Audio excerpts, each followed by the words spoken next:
soon as possible and to rebuild back this great state of New York.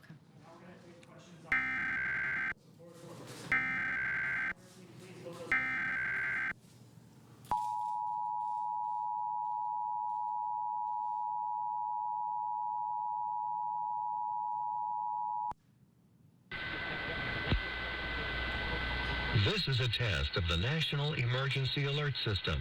This system was developed by broadcast and cable operators in voluntary cooperation with the Federal Emergency Management Agency, the Federal Communications Commission, and local authorities to keep you informed in the event of an emergency. If this had been an actual emergency, an official message would have followed the tone alert you heard at the start of this message. No action is required. First of all, many people have supported the policies of the Cuomo administration. There is a strong legacy of accomplishment. I was out there fighting in the streets to raise the minimum wage. I was out there fighting for paid family leave. I've been the champion of policies to eradicate the specter of heroin and opioid abuse, something that has touched my family personally. Child